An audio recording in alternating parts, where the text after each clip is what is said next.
There is a difference between being lonely and being alone. Most people confuse them. Loneliness is imposed. It's the absence of connection you wanted. It's suffering. Solitude is chosen. It's the presence of yourself and nothing else by deliberate design. Several of history's greatest thinkers became obsessed with this distinction, not as an abstract idea, but as a way to actually live. And what they discovered, each of them independently, was that solitude was not a failure to connect with others, it was a requirement for connecting with yourself. Today, I want to bring five of them into conversation: Montaigne, Kierkegaard, Nietzsche, Rilke, and Thoreau. Men separated by centuries and languages, but united by a single conviction that a man must know how to be alone. Michel de Montaigne was a French nobleman who in his 40s decided to withdraw from public life entirely and lock himself in a tower to write essays about himself. He called it his backshop, his private space where he could think without an audience. In his essay on solitude, he wrote something that still resonates. We must reserve a little backshop all our own, entirely free, in which to establish our true liberty and our principal retreat and solitude. What struck me most about this line is that Montaigne wasn't talking about physical isolation. He was talking about mental space, a place inside yourself where you don't perform for anyone, where you don't have to be what others expect. He watched men his age accumulate power, titles, influence, and he watched them lose themselves entirely in the process. His answer was radical for his time: withdraw. Not from life, from the constant performance of life. In that withdrawal, he discovered something strange. He could think more clearly about what mattered. He could write more honestly. He could paradoxically understand people better by stepping back from them. 200 years later, in Copenhagen, a Danish philosopher named Søren Kierkegaard was wrestling with the same problem. Kierkegaard was even more brutal about it. He believed that to become yourself, truly yourself, not the self society had built for you, you had to be willing to stand alone. He wrote, "The more a man is alone, the more he belongs entirely to himself." Kierkegaard was not saying this romantically, he was saying it as a diagnosis. In his view, most people never become themselves at all. They become versions of what their families, their church, or their society expects. They spend their entire lives playing a role written by someone else. And the only way out of that trap was solitude, not loneliness. Solitude. The deliberate choice to be alone long enough to discover who you are underneath all the performance. He was so committed to this idea that he broke off his engagement to a woman he loved because he believed marriage would compromise his philosophical work. He chose solitude over connection. Whether that was wisdom or not, even he seemed uncertain, but his conviction was absolute. You cannot think clearly if you are constantly performing for an audience. Friedrich Nietzsche took this idea even further. He believed that not only could you not think clearly in society, but that great thinking required prolonged periods of genuine solitude. He wrote about this in So sprach Zarathustra, where his prophet goes into the mountains, away from all people, to think and to become himself. Zarathustra says, "I love all who are like heavy drops falling one by one out of a dark cloud that hangs over man. These prepare the way for the lightning." What Nietzsche meant was that solitude wasn't escape, it was preparation. Time alone wasn't wasted time, it was the only time where certain thoughts could actually form. And he was speaking from experience. Much of his greatest work was written while he was literally isolated, traveling alone, living in small rented rooms, separated from family and friends by deliberate choice.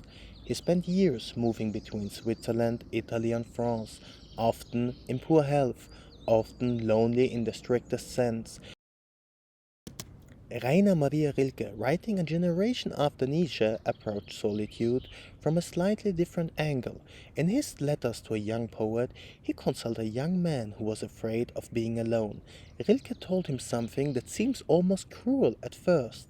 Perhaps everything that frightens us is in its deepest essence something helpless that wants our love. He wasn't talking about other people, he was talking about solitude itself. Rilke believed that most people run from solitude because it makes them confront themselves, and confronting yourself is terrifying. But he argued that this confrontation was necessary. Go into yourself and see how deep the place is from which your life flows. He encouraged solitude not as an escape, but as an encounter with yourself so profound that when you eventually return to other people, you would return as a more complete person. Rilke had lived much of his life in solitude, partly by choice, partly by circumstance, and he saw that solitude the only real foundation for meaningful connection with others. Loneliness is the right thing, he wrote, only when it deepens and widens in a such way that it includes everyone, becomes the condition of all human relationship, and remains isolated only in a universal way.